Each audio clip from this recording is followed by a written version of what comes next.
नमस्कार दोस्तों, स्वागत है आप सभी का हमारी आज की इस वीडियो में। दोस्तों, रामायण के अनुसार हमें ये बताया जाता है कि जब रावण ने माता सीता का हरण किया था तो भगवान श्री राम ने माता सीता को आजाद करने के लिए रावण समेत उसके पूरे वंश का विनाश कर दिया था। लेकिन सभी राक्षसों में रावण का छोटा भाई विभीषण हमेशा धर्म के रास्ते पर चलता था और विभीषण ने इसी तरह धर्म का साथ देते हुए अपने भाई रावण के बजाय प्रभु श्री राम की सेना को चुना। इसके बाद जब प्रभु श्री राम ने रावण का वध करके माता सीता को आजाद करवाया था तो उन्होंने लंका का सारा राजपाट और जिम्मेदारियां विभीषण को सौंप दी थी। लेकिन उसके बाद शूर्पणखा दोस्तों कहाँ गई और आखिर उसका क्या हुआ, इस बात का जिक्र तो हमें रामायण के किसी भी पन्ने पर नहीं मिलता। दोस्तों, शूर्पणखा रामायण का वो किरदार है जिसकी वजह से सीता हरण हुआ। तो आइए जानते हैं कि क्या इस्लाम धर्म को जन्म देने वाली शूर्पणखा ही है। दोस्तों, अगर आपने रामायण देखी या पढ़ी होगी तो आप रावण की बहन शूर्पणखा के बारे में जरूर जानते होंगे। शूर्पणखा रामायण की एक ऐसी किरदार थी जिसकी वजह से प्रभु श्री राम को रावण समेत सभी राक्षसों का वध करना पड़ा था। लेकिन दोस्तों, सभी राक्षसों का अंत होने के बावजूद भी शूर्पणखा बची हुई थी। हालांकि रावण की मौत के बाद शूर्पणखा का क्या हुआ, इस बात का कोई खास जिक्र तो रामायण में देखने को नहीं मिलता। फिर भी दोस्तों, कई इतिहासकारों का ये दावा है कि शूर्पणखा ने अपने भाई रावण की मौत के बाद इस्लाम धर्म की उत्पत्ति की और मक्का मदीना को बसाने वाली भी शूर्पणखा ही थी। दोस्तों, कई इतिहासकारों के मुताबिक तो ये भी बताया जाता है कि आज इस दुनिया में मौजूद सभी मुसलमान शूर्पणखा के वंशज हैं। दोस्तों, भले ये सारी बातें आपको एक कहानी की तरह लग रही हों, लेकिन आज की इस वीडियो में हम आपके सामने शूर्पणखा के कुछ ऐसे रहस्य से पर्दा उठाने वाले हैं जिन्हें जानने के बाद आप भी हैरान हो जाएंगे। दरअसल दोस्तों, जब शूर्पणखा भगवान श्री राम से आकर्षित होकर उनसे विवाह करने का प्रस्ताव लेकर आती है तो दोस्तों, भगवान श्री राम शूर्पणखा से विवाह करने के लिए उसे साफ साफ मना कर देते हैं, क्योंकि भगवान राम तो पहले से माता सीता से विवाह कर चुके थे।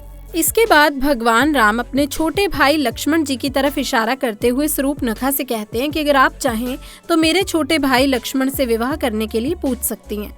और फिर जब शूर्पणखा लक्ष्मण जी के पास विवाह का प्रस्ताव लेकर जाती है तो दोस्तों, लक्ष्मण जी भी शूर्पणखा के प्रस्ताव को ठुकरा देते हैं। उसके बाद शूर्पणखा भगवान श्री राम के पास जाकर माता सीता को बुरा भला कहने लगती है और भगवान राम को ये धमकी भी देती है कि अगर उन्होंने शूर्पणखा से विवाह नहीं किया तो वो माता सीता को मार देंगी। उसके बाद जैसे ही शूर्पणखा माता सीता को मारने के लिए आगे बढ़ती है, तभी दोस्तों लक्ष्मण जी माता सीता का बचाव करते हुए शूर्पणखा की नाक को काट देते हैं। इसके बाद शूर्पणखा जब अपनी कटी हुई नाक को लेकर भाई रावण के पास जाती है और उसे सारी बात बताती है तो रावण अपनी बहन के इस अपमान को सुनकर बेहद क्रोधित हो जाते हैं और माता सीता का हरण करके ले जाता है। कई इतिहासकारों के मुताबिक ये बताया जाता है कि शूर्पणखा खुद को दुनिया की सबसे सुंदर स्त्री मानती थी और जब लक्ष्मण जी ने माता सीता को बचाने के लिए उसकी नाक काटती थी तो वो अपने चेहरे को देखकर बहुत ही शर्म महसूस करती थी और नाक कटने के बाद वो हमेशा अपने चेहरे को एक काले कपड़े से छुपा कर रखती थी।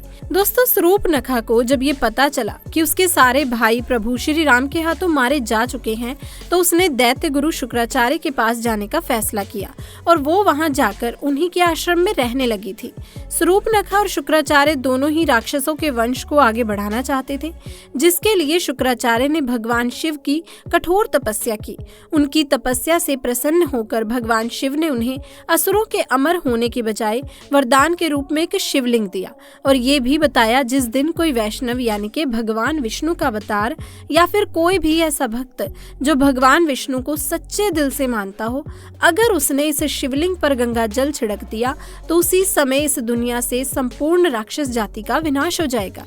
इसके बाद दैत्य गुरु शुक्राचार्य ने भगवान शिव के द्वारा दिए गए उस शिवलिंग को वैष्णव यानी कि हिंदुओं से दूर रखकर एक रेगिस्तान में स्थापित कर दिया, क्योंकि हिंदू धर्म का हर शख्स भगवान विष्णु को जरूर मानता है और अगर ऐसे में कोई हिंदू उस शिवलिंग पर गंगा जल छिड़क देता तो दुनिया से संपूर्ण राक्षस जाति का अंत हो जाता। इसीलिए शुक्राचार्य ने इस शिवलिंग को दूर ले जाकर एक रेगिस्तान में इसकी स्थापना कर दी और दोस्तों, रेगिस्तान में जिस जगह ये शिवलिंग स्थापित किया गया था उस जगह को आज हम सब मक्का मदीना के नाम से जानते हैं। दोस्तों, भले ये सारी बातें सुनने के बाद आपको हजम ना हो रही हो, लेकिन आपने कई विवादित बयानों में जरूर सुना होगा कि प्राचीन काल में यहाँ पर मक्केश्वर महादेव का एक मंदिर हुआ करता था, जहाँ भगवान शिव का एक शिवलिंग स्थापित था। दोस्तों, ये वही शिवलिंग है जिसे भगवान शिव ने दैत्यों के गुरु शुक्राचार्य को दिया था, और इस शिवलिंग को दैत्य गुरु शुक्राचार्य ने हिंदुओं से छुपाने के लिए भारत से दूर सऊदी अरब में मक्का में स्थापित कर दिया था। शुक्राचार्य ने इस शिवलिंग को सऊदी अरब में इसलिए स्थापित किया था क्योंकि उन्हें ऐसा लगता था कि ये बात कभी किसी हिंदू को नहीं पता चलेगी, और दोस्तों इससे राक्षसों का वंश भी सुरक्षित रहकर आगे बढ़ता जाएगा। आपको बता दें कि दैत्य गुरु शुक्राचार्य ने इस शिवलिंग की सुरक्षा का काम स्वरूपनखा को सौंप दिया था। उस समय स्वरूपनखा हमेशा ही अपने चेहरे को कपड़े से ढककर रखा करती थी, और फिर स्वरूपनखा ने अपने वंश को आगे बढ़ाने के लिए कई बच्चों को जन्म दिया, जिसके बाद वही बच्चे आज स्वरूपनखा की इस परंपरा को निभाते आ रहे हैं। जी हाँ दोस्तों, हम बात कर रहे हैं मुसलमानों की, क्योंकि आपने जब भी मुसलमान महिलाओं को देखा होगा तो ये गौर किया होगा कि वो हमेशा ही अपने चेहरे को ढककर रखती हैं, और इसके लिए वो बुर्का पहनती हैं। मुसलमान महिलाओं के इन कपड़ों में केवल उनकी आंखें ही नजर आती हैं, और जब नाक कटने के बाद स्वरूपनखा अपने चेहरे को कपड़े से छुपा कर रखती थी तो उसकी भी सिर्फ आंखें ही नजर आती थी।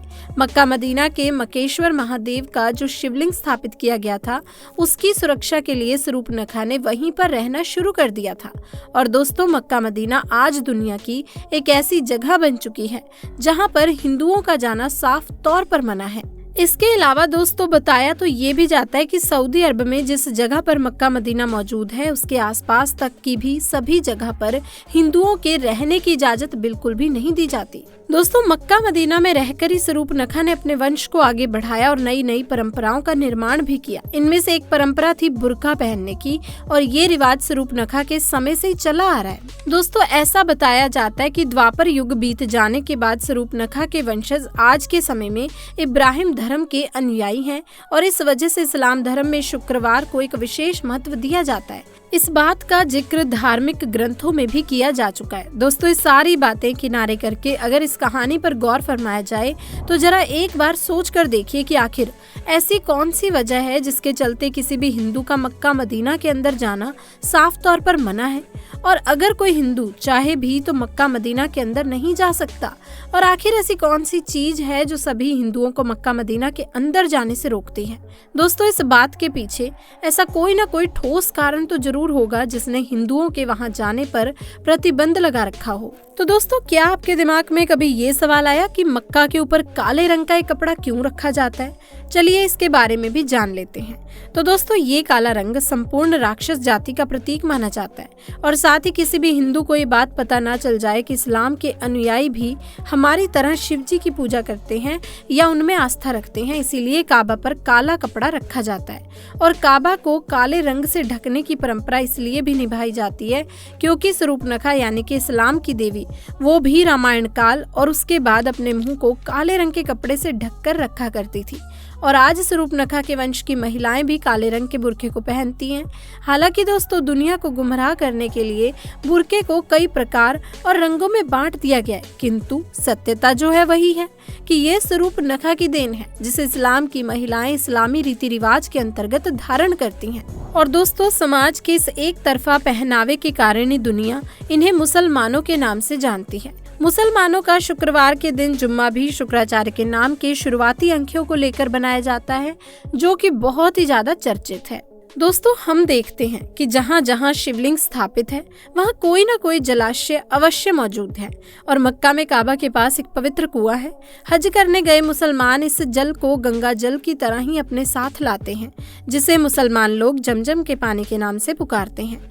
मक्का में शिवलिंग है या नहीं, ये स्पष्ट रूप से तो हम नहीं कह सकते, परंतु इस्लाम के धार्मिक चिन्ह, परंपराएं, रीति रिवाज और व्यवहार ये अवश्य साबित करते हैं कि कहीं ना कहीं मुसलमान वैदिक संस्कृति से जुड़े हुए हैं। अगर दोस्तों ध्यान दें तो ये सारी बातें केवल एक ही तरफ इशारा करती हैं कि शायद मुसलमानों का स्वरूपनखा के वंशज होने वाली बात हकीकत हो सकती है, और सारे मुसलमान इस बात से डरते हैं कि अगर कोई हिंदू गलती से भी मक्का मदीना के अंदर चला गया और उसने इस शिवलिंग पर गंगा जल छिड़क दिया तो इस दुनिया से पूरी राक्षस जाति का अंत हो जाएगा। दोस्तों, ये राक्षस कोई और नहीं बल्कि स्वरूपनखा की वंशज है। भले ही दोस्तों ये सारी बातें आपको हैरान कर रही हूँ, लेकिन शायद ये सच भी हो सकती हैं, क्योंकि इस दुनिया का सबसे पहला धर्म सनातन धर्म ही है। यानी कि इस दुनिया में मौजूद हर एक व्यक्ति सनातन धर्म से जरूर ताल्लुक रखता है, और हमारे ईश्वर भी सनातन धर्म से ही ताल्लुक रखते थे। दोस्तों ठीक ऐसे ही प्राचीन समय में भी हुआ करता था।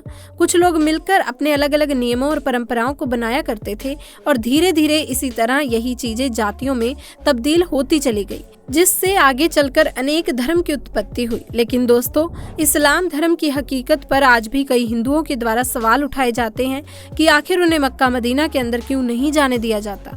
वैसे दोस्तों आप हमें कमेंट करके जरूर बताइए कि आपको क्या लगता है, मक्का मदीना के बारे में कही जाने वाली ये सारी बातें सच हो सकती हैं या फिर नहीं। अब अपनी राय नीचे कमेंट सेक्शन में आके जरूर दीजिएगा। इसी के साथ अगर आपको जानकारी पसंद आई हो, वीडियो अच्छी लगी हो, तो दोस्तों इस वीडियो को जल्दी से जाके एक लाइक कर दें, अपने दोस्तों के साथ शेयर कर दें, और चैनल को सब्सक्राइब करना बिल्कुल भी ना भूलें। मिलते हैं किसी अन्य वीडियो में, तब तक के लिए आप सभी का बहुत बहुत धन्यवाद।